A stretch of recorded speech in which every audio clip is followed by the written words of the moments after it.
Dear students, आज हम बिल्कुल नया चैप्टर एक्सपोनेंट्स एंड पावर्स शुरू करने जा रहे हैं। सबसे पहले मैं आप लोगों को इसके फार्मूले के बारे में समझाऊंगा कि इसमें फार्मूले किस तरीके से अप्लाई करने हैं, और इसके बाद में हम इसकी एक्सरसाइज 12.1 स्टार्ट करेंगे।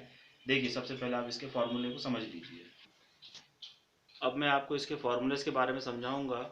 ये देखिए, इसमें सबसे पहले एक्सपोनेंट्स एंड पावर्स का पहला फार्मूला होता है a raise to the power m into a raise to the power n is equals to a raise to the power m plus n. इसका मतलब ये हुआ कि इंटू में पावर जो होती है वो ऐड होती है। ठीक इसी प्रकार से डिवाइड का साइन लगा हुआ है इसमें, इसका मतलब ये होगा कि डिवाइड में जो पावर रहती है वो माइनस हो जाती है। और अगर पावर के ऊपर अगर पावर हो तो इसका मल्टीप्लाई हो जाता है, a raise to the power m raise to the power n a raise to the power m into n. अगर किसी नंबर की पावर अगर जीरो हो तो उसकी वैल्यू जो होती है वो वन होती है। ठीक इसी प्रकार अगर किसी नंबर की पावर नेगेटिव हो तो वन के अपॉन में जब लिख देते हैं तो ये पावर हमारी पॉजिटिव हो जाती है। ठीक इसी तरीके से अगर दो नंबर्स की पावर एक ही है, जैसे ए बी की पावर एम है, तो ये जो पावर होगी ये दोनों नंबर्स की होगी, ए की a raise to the power m, b raise to the power n. और यहाँ तो ये मल्टीप्लाई में थे, यहाँ पे ये डिवाइड में है। डिवाइड के ऊपर अगर पावर एक रहती है तो ये जो पावर रहती है ये दोनों नंबर्स की रहती है, a raise to the power m upon b raise to the power m. हम पावर को दो पार्ट्स में ब्रेक कर सकते हैं। ठीक इसी प्रकार से सेकंड एक्सरसाइज में हम जो है स्टैंडर्ड फॉर्म में चेंज करेंगे। अब ये स्टैंडर्ड फॉर्म क्या होता है? स्टैंडर्ड फॉर्म में क्या होता है कि डेसिमल कहीं भी हो, वो एक प्लेस के बाद में यहाँ डेसिमल लग जाता है। इसकी पावर पॉजिटिव या नेगेटिव कुछ भी हो सकती है, लेकिन डेसिमल जो है वो एक प्लेस के बाद में लगाया जाता है। आइए अब इसी के चलते हम लोग जो है इसका एक्सरसाइज 12.1 का फर्स्ट क्वेश्चन करेंगे। ये फर्स्ट क्वेश्चन है 3 raise to power minus two. ये हमारे पास में रूल है a raise to the power minus n is equals to one upon a raise to the power N.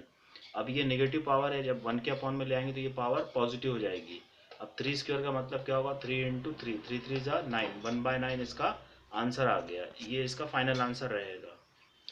इसी तरीके से सेकंड क्वेश्चन में minus m raise to the power minus two है। अब चूंकि ये पावर माइनस टू है तो वन के अपॉन में ले आएंगे तो पॉजिटिव हो जाएगी। अब पावर टू है इसलिए इसको दो बार लिखेंगे, minus four into minus four, four four जा 16, वन बाय 16 इसका फाइनल आंसर हो जाता है। इसी तरीके से सेकंड का first question minus four raise to the power five divide minus four raise to the power ये 8। डिवाइड में पावर क्या होती है? माइनस होती है। Minus four raise to the power five minus eight, minus four raise to the power minus three हुआ, five minus eight minus three. हमको इसको पॉजिटिव पावर में चेंज करना है, इसीलिए ये क्या होगा? One upon minus four raise to the power three. ये देखिए, ये पॉजिटिव पावर में इसका चेंज हो गया। अब ये देखिए इसका second question, one upon two raise to the power three इसका होल स्क्वायर। अब ये जो पावर टू है ये दोनों की होगी, इसकी भी होगी और इसकी भी होगी। ये देखिए one upon two square two raise to power three इसका स्क्वायर। तो two raise to power three कितना हुआ? ये two raise to power six हो गया, और वन का स्क्वायर कितना हुआ? ये वन। ये देखिए पॉजिटिव एक्सपोनेंट्स में ये चेंज हो गया। इसी तरीके से इसका question number third, minus three raise to power four, five upon three raise to power four.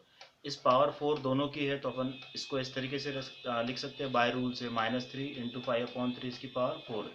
Three से थ्री कैंसिल हो गया, बचेगा क्या? ये माइनस फाइव इसकी पावर ये फोर। अब पावर कैसी इसकी? इवन है, इसीलिए ये क्या होगा? Five raise to the power four हो जाएगा। अब ये देखिए थर्ड का fourth question, three raise to power zero plus four raise to the power minus one into two square है। अब पावर जीरो रहती है उसकी वैल्यू क्या होती है? वन होती है, और फोर की पावर माइनस वन को क्या लिखेंगे? One by four. और टू स्क्वायर की वैल्यू कितनी हो गई? ये फोर हो गई। अब ये इसका एलसीएम निकालेंगे, ये फोर हो गया, फोर वन जा फोर, फोर प्लस वन, ये देखिए, और ये फोर ऐसी, four plus one five, five upon four into four, four से फोर कैंसिल, कितना आंसर आ गया इसका? फाइव इसका फाइनल आंसर आ गया।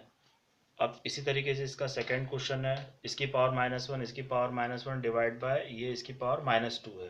तो इसका मतलब क्या हो गया? One by two. इसका मीनिंग क्या हो गया? One by four. और इसका मीनिंग क्या हो गया? One upon two square.